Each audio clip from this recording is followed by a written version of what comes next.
가라지의 비유의 말씀으로 오늘 말씀 증거해 주시겠습니다.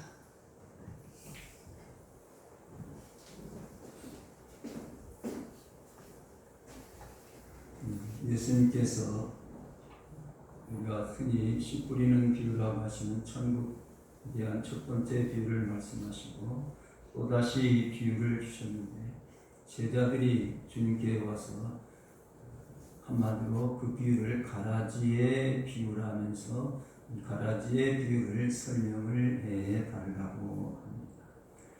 24절에 주님께서 이 가라지의 비유를 하시면서 천국은 좋은 씨를 제밭에 뿌린 사람과 같다라고 시작을 합니다. 씨라고 하는 말은 어떤 사물을 발생시킨 것을 뜻하는 히브리 말 제라라는 말인데 이 말을 번역으로 쓰이는 말이기도 하며 신약 성경에서는 43번쯤 쓰였다고 하는데 많은 경우에 하나님의 영적인 기업을 유업으로 받게 되는 언약의 후손이라는 의미로 사용되었다. 여기서도 좋은이라 하는 형용사의 수식을 받아서 내면적으로는 하나님의 기업을 유업으로 상속받게 될 천국의 아들들로 하나님의 통치가 이루어지고 있는 왕국에 속한 자들이며 장차 하나님이 그 아들에게 유업을 주시는 영적인 기업을 상속하게 될 자들을 뜻한다. 그래서 38절에 밭은 세상이요 좋은 씨는 천국의 아들들이요 가라지는 악한 자의 아들들이라. 씨가 씨 뿌리는 비유에서는 말씀의 의미로 사용되었는데 여기서는 참신자의 의미로 쓰이고 있다는 것입니다. 그렇기 때문에 성경에 쓰이는 말들이 단어는 같은데 의미는 여러 가지 의미로 해석이 되어진다는 것입니다. 그래서 우리 개혁주의적인 입장에서는 성경을 해석할 때에 성경의 문자만 보지 말고 그 문자가 담고 있는 뜻까지 해석을 해야 된다. 그 문자적인 의미만 해석하다 보면 잘못되기 쉬운 경우들이 많이 있죠. 그런 경우 성경 보면 우리 문이 범죄하면 문 빼버리라고 그러고 손이 범죄하면 손 잘라버리라고 그래요. 그 말 그대로 믿고 했다가는 큰일 나겠죠. 그 말은 그렇게 하라는 뜻이 아니라 그렇게 하는 것처럼 조심하면서 살아라는 뜻을 담고 있기 때문에 그렇다는 것입니다. 그래서 그 어떤 문자에 너무 집중하는 것 같다가 지난번에 말씀드린 근본주의니 혹은 원리주의니 하고 말을 듣는 경우도 있다는 것입니다. 어쨌든 좋은 씨, 천국의 아들은 하나님으로부터 이임받은 이 세상에서 왕성한 생명력으로 번창해 나가게 될 것이며 하나님 원하시는 또 다른 생명을 잉태하게 하는 생명력을 지니고 있다는 것입니다. 그래서 요한일서 3장 9절에는 하나님께서 난 자마다 죄를 짓지 아니하나니 이는 하나님의 씨가 그의 속에 거하며 저도 범죄치 못하는 것은 하나님께로서 났습니다 해서 하나님의 씨를 말씀하기도 합니다. 그리고 예수님께서는 좋은 씨를 뿌리는 당사자를 37절에서 인자라 하죠. 인자라 하는 말의 문자적으로는 사람의 아들이라 하는 뜻인데 이 말이 복음서에만 82회나 쓰이고 있는데 복음서에 쓰인 인자라고 하는 표현은 모두 예수님 자신의 입에서 나온 것이며 모두 자신을 가리킵니다.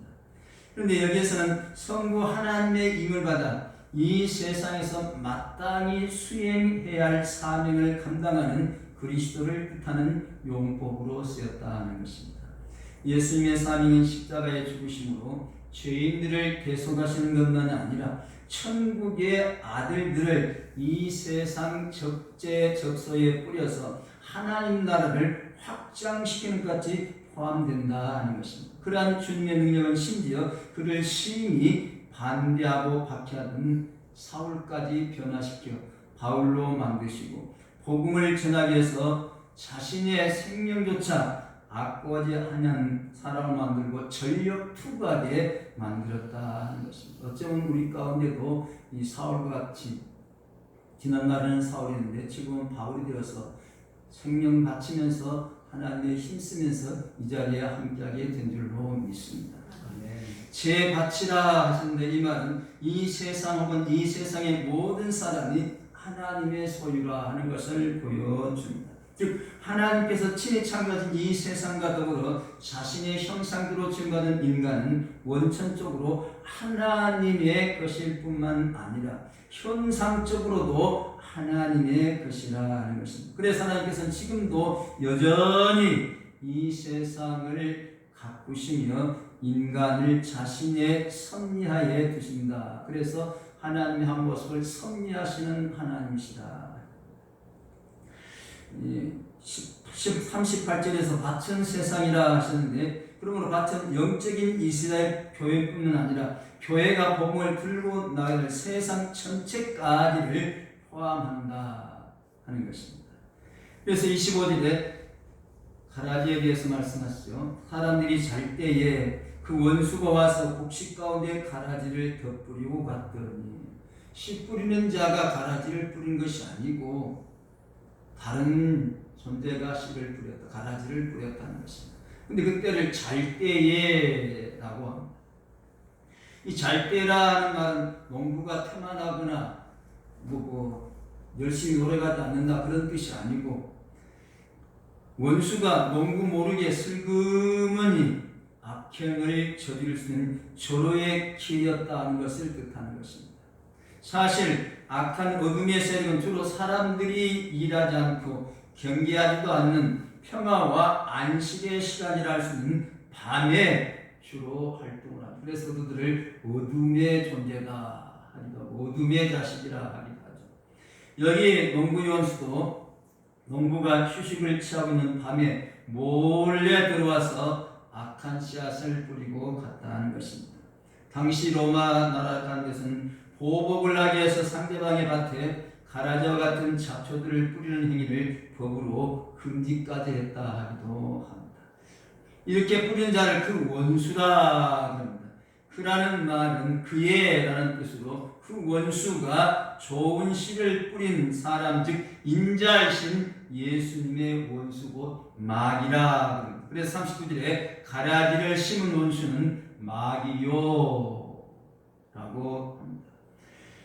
어디다 뿌렸다 했습니까? 곡식 가운데 라고 하시므로 성도를 곡식으로 비유하시는 곡식은 귀하고 정성된 씨의 산물이듯 성도가 성령의 산물이며 씨가 땅에 뿌려지듯 은혜의 씨가 심령에 뿌려짐이 비슷하며 곡식은 유일한 나달이듯 성도도 하나님 창고의 나달이고 혹한을 겪는같이 핍박을 이겨내야 되고 곡식이 완전히 죽은 것처럼 보이듯이 성도도 거의 다 죽은 것처럼 보이고 영양부족이나 병충해 등으로 병이 든같이 사탄의 유혹으로 병약해지기도 하고 햇볕 아래서 소생함같이 성령의 은혜로 소생하며 잡초를 뽑아줘야 하듯이 믿음의 잡초를 제거해야 되고 익을수록 고개를 숙임같이 겸손해야 되고 익을 때까지 기다려야 하는 것 같이 늦은 비와 이른 비의 은혜를 기다리며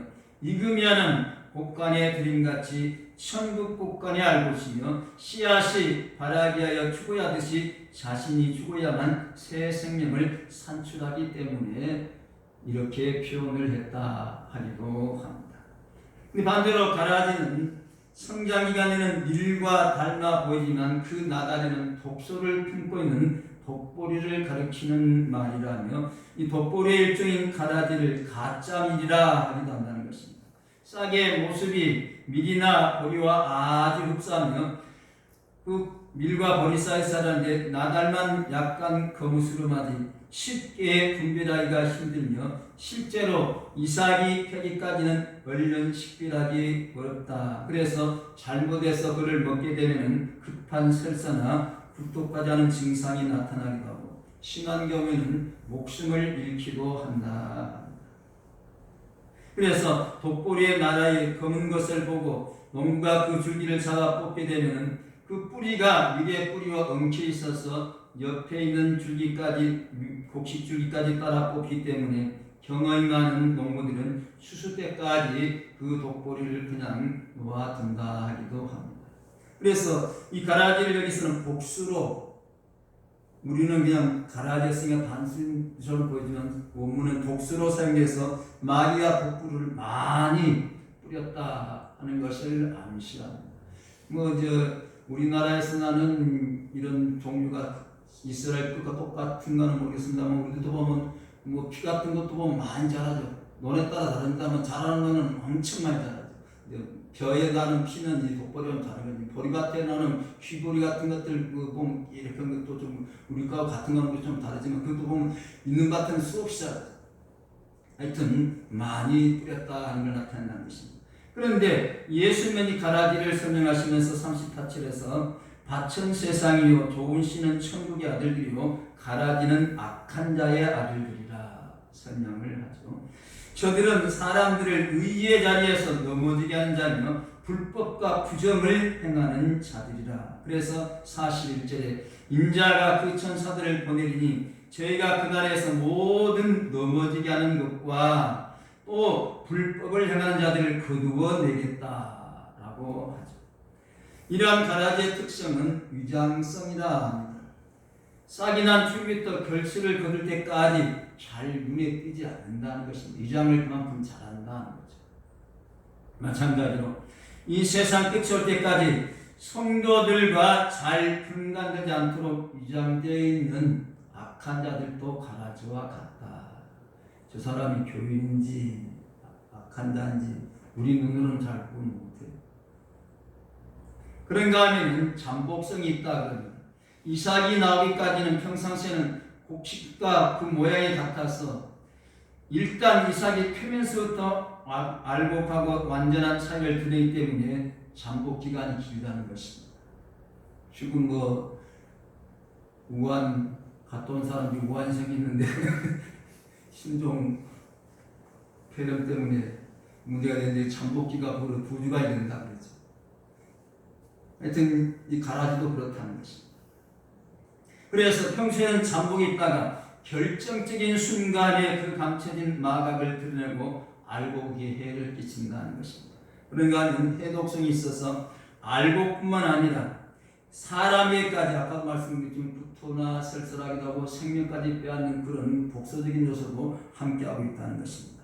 그래서 마귀가 덕불간 가라지 즉 악한 자의 아들들은 처음에는 그 정체가 잘 드러나지 않지만 시간이 지날수록 조금씩 그 정체가 분명해져서 사람들도 알아볼 수 있게 된다는 것입니다. 그래서 26길에 싹이 나고 결실할 때에 가라지도 보이거늘 하죠.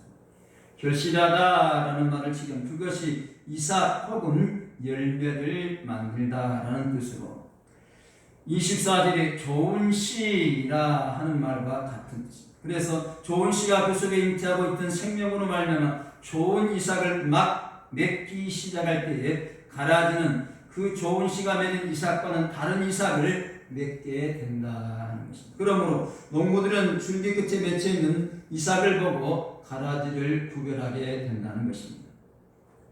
이러한 사실은 열매를 보고 그 나무의 정체를 알 수 있다고 하신 마태복음 7장 16절의 말씀과 일맥상통한다라고 할 수도 있겠습니다. 그런데 우리말 성경에는 번역되지 아니한 헬라말이 있어서 그 뜻이 있는데 할 때, 뭐뭐 할 때에 라는 뜻을 가진 말, 토대라는 말인데 이 말이 우리 성경에는 번역을 하지 않고 있습니다.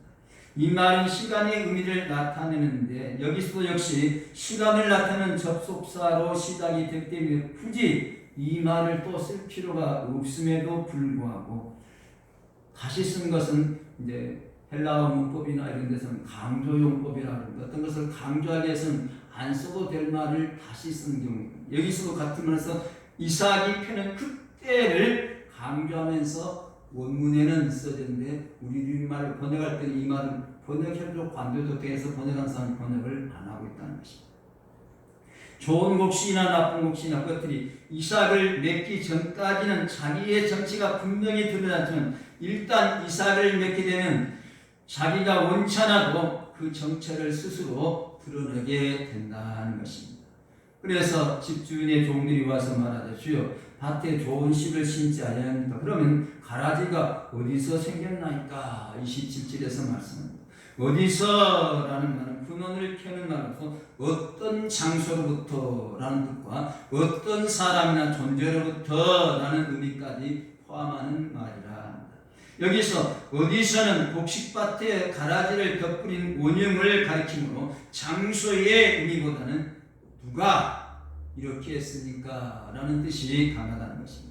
생기다라는 말은 스스로 발생한다는 말이 아니라 가진다, 소유한다는 뜻을 가진 말로서 지금 그것을 소유하고 있다는 의미로 이는 좋은 씨앗을 뿌려준 주인에 같아서 가라지가 스스로 생겨나고 자라는 것이 아니라 외적인 요인에 의해서 그 씨가 뿌려지고 자라났다 하는 것을 나타내고 있다 하는 것입니다. 종들은 집주인이 그의 밭에 좋은 씨만 뿌렸는데 거기에서 가라지가 자랄 것이라는 꿈에도 생각지 못했는데 통찰력이 부족했던 그 종들의 예상과 달리 외적인 세력의 영향으로 가라지가 많이 생겨났다 하는 것입니다.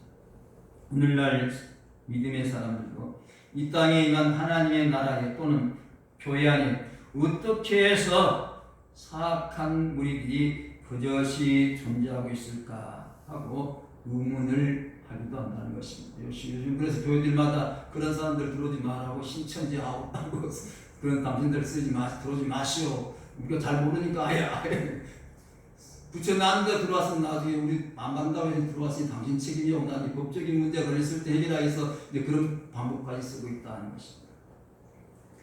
어쨌든 이런 의문을 품고 살아가며 왜 하나님께서 그들을 그냥 놔두실까? 진짜 깊이 들어가 보니까 그 사람들이 하나님께서 어떻게 막아버리든지 없애버리면 좋겠는데 왜 놔두셔가지고 교회를 이렇게 혼란하게 하십니까? 할 때도 있다는 것입니다. 이에 대한 설명을 28절에 주인이 가로되 원수가 이렇게 하였구나. 종들이 말하되 그러면 우리 가서 이것을 뽑기를 원하십니까? 원수가 이렇게 하였다라는 말은 원수라는 말과 사람이라는 말이 합쳐졌습니다. 그래서 원수의 의미가 강화되고 있는 내용으로서 증오받는 가증한 적대 감정을 가지고 있는 이란 뜻의 말과 사람이란 말이 합쳐져서 원수는 가증한 사람이나 집주인에게 적대 감정을 가지고 있는 사람의 뜻으로서 마귀를 가리킨다 라고 설명을 하기도 마귀는 하나님 나라를 확장하는 예수 그리스도에게 심한 적대 감정을 느끼면서 그리스도의 천국화 작업을 방해하고 군시하려고 자기에게 속한 자들을 심어가고 있다 하는 것입니다. 이러한 시도는 지금도 끊임없이 지속되고 있습니다. 믿는 사람이도 마귀가 그래. 내가 기도 1시간 하면 나보다 기도 더한 마귀를 보내고 내가 기도 이만큼 했고 능력 이만큼 받았으니까 마귀도 영리해서 상태를 알아요. 내가 예수도 알고 바울도 안다. 그리고 더 센 자를 뽑는다는 것입니다.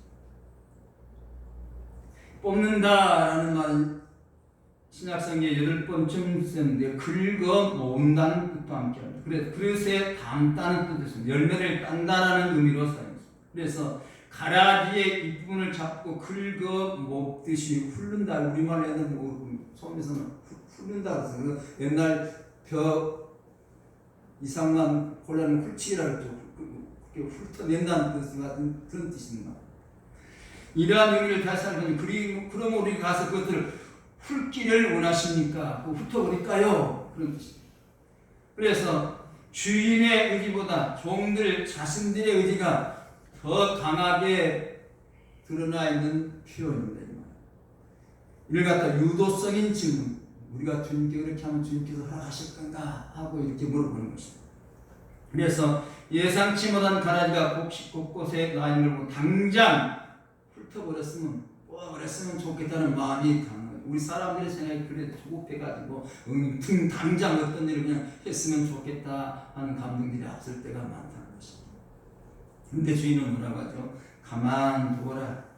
가라지를 뽑다가 곡식까지 뽑을까 염려한다. 가만두어라. 우리말에는 가만두어라고 했지만 원문에 오면 좀 더 강하게 안 된다. 아니다. 부정. 안 돼. 종들은 당장이라도 가라지를 훑어보고 싶지만 주인은 아니다, 원치 않는다라는 것입니다. 이는 영적인 통찰력이 부족한 종들과 달리 신적인 통찰을 가진 하나님을 상징하는 집주인이 정의의 모든 사정을 잘 알고 내린 여유가 느껴지는 최상의 선택이라 하는 것입니다. 왜냐하면 가라지를 뽑다가 뿌리가 엉켜지기 때문에 곡식까지 뽑아보면 곡식까지 해를 있기 때문에 그냥 두라는 것입니다. 우리는 눈에 당장 보이는 것 보고 가라지만 뽑으면 가라지만 뽑히겠지 하는데 그 영향 때문에 다른 데까지 영향을 미치지 않습니다. 교회 안에서 어떤 일을 행할 때 이거 당장 이렇게 해결했으면 좋겠다고 해결해 보지만 그 문제 때문에 다른 문제가 생기는 경향들이 많이 있을 수 있다는 것입니다. 그래서 그런 것들을 잘 살펴서 해결하는 것이 또한 지혜라는 것입니다. 그래서 이 뽑다라는 말도 훑는다라는 말과 곡식을 뽑다라는 말, 그래서 가라지의 뿌리는 주변에는 곡식의 뿌리와 얼기석이 섞여 있어서 가라지의 목을 잡고 그것만 훑는다 할지라도 곡식의 뿌리가 뽑혀버릴 염려가 있기 때문에 함부로 뽑아서는 안 된다는 것입니다.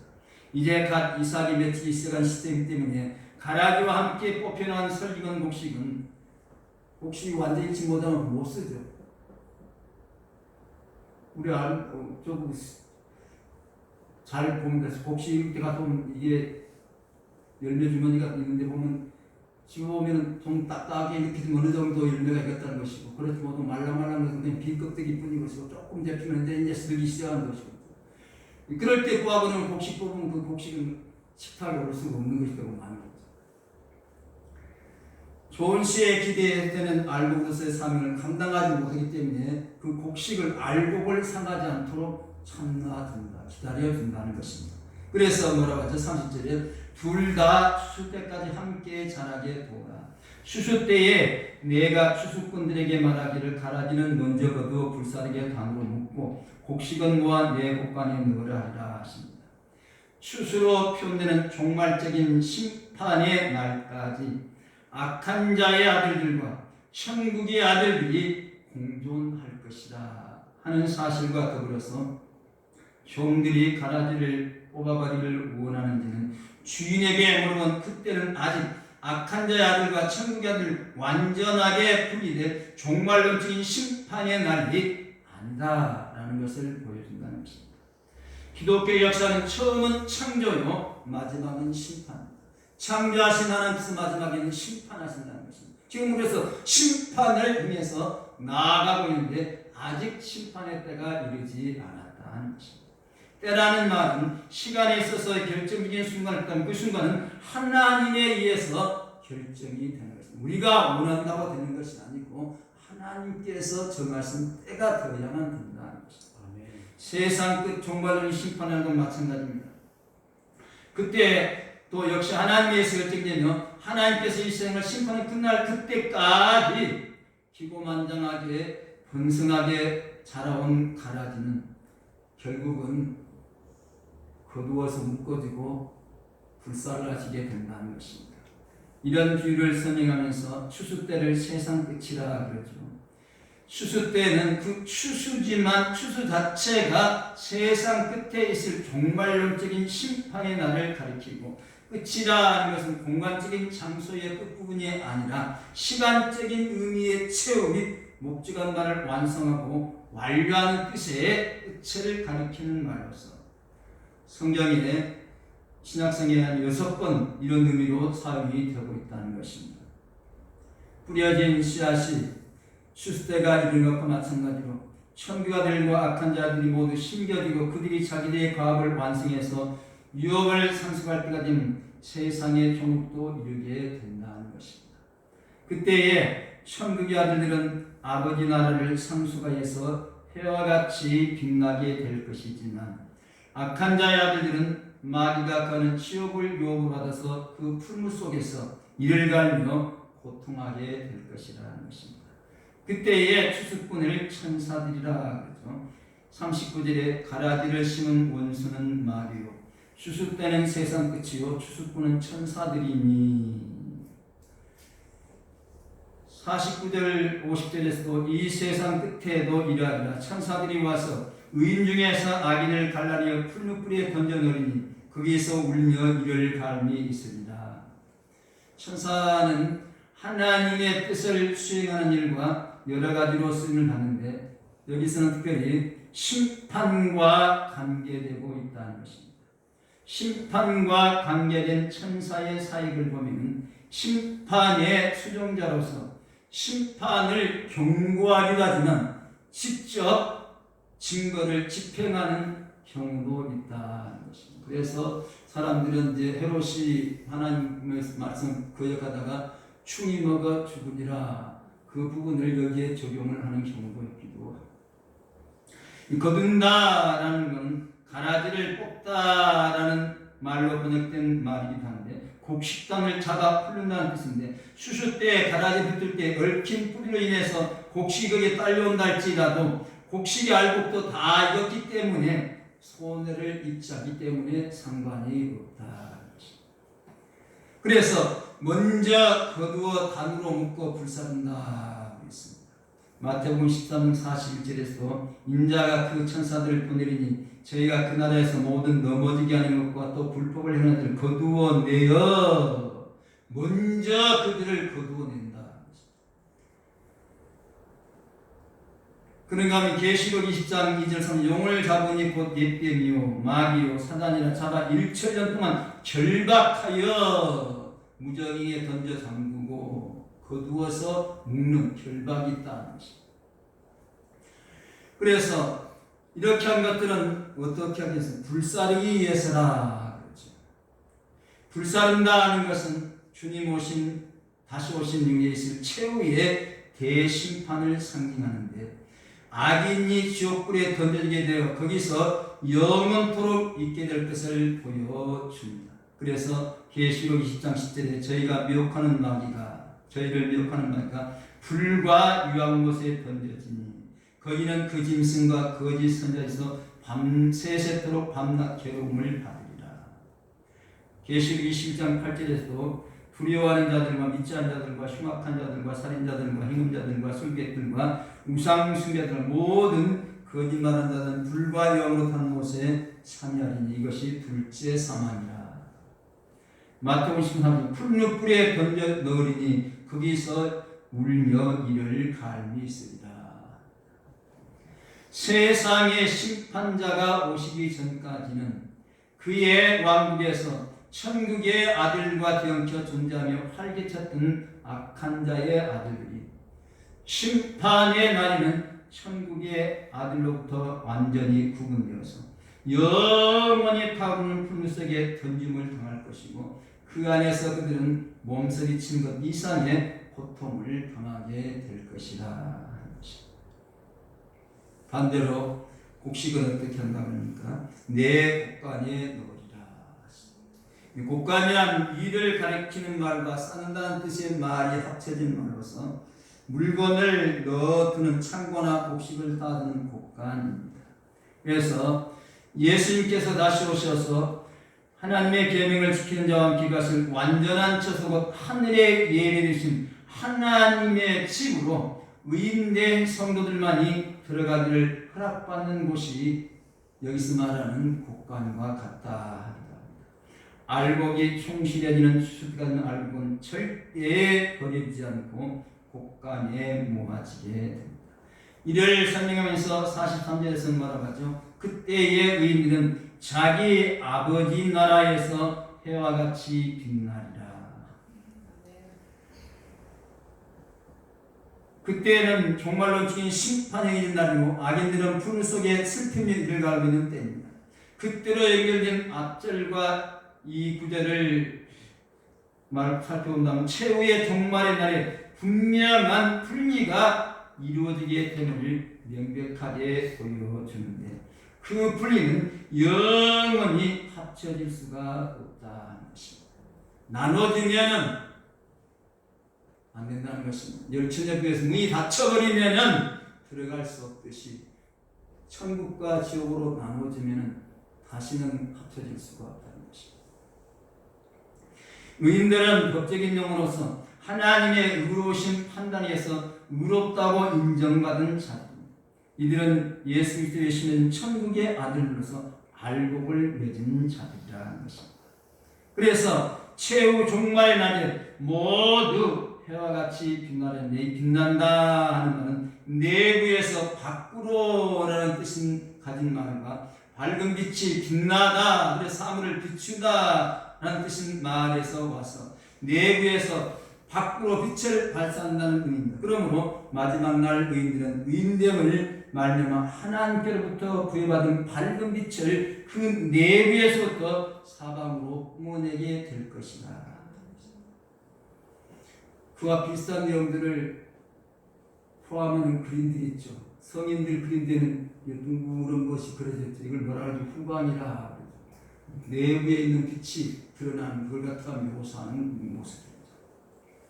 이러한 현상 마치 예수님께서 변화산에서 경험한 신기한 변화의 모습과 흡사하고 다니엘 10장 3절에서 지혜 있는 자들이 궁창의 빛과 같이 빛나게 될 것이다 라고 하신 말씀을 생각하게 하는 의미가 함께한다고 했습니다. 최후 종말의 날 이러한 경험을 하는 사람들은 얼마나 영광스러울 것인가 하는 것을 생각해보고 합니다. 가라지의 비유는 마태복음에 있는 비유로서 이 세상에 의인과 악인이 함께 사는 지상의 교회 역시 참 신자와 거짓 신자가 함께 할 수 있으며 악한 자, 거짓 신자일지도 참아 기다려주시며 심판이 연기되고 있고 심판되는 악한 자 곧 불신자를 먼저 찾아내서 심판할 것이고 참 신자는 천국 국간의 알곡으로 아버지 나라에서 해와같이 빛난다 하는 교훈을 주십니다. 이 교훈의 의미를 다시 한번 기억하면서 내가 지금 알곡 신자인지 가라지 신자인지 다 알곡 신자겠지만 다시 한번 점검해 볼 수 있는 기회로 삼아야 할 줄로 믿습니다. 하나님 감사합니다. 오늘 또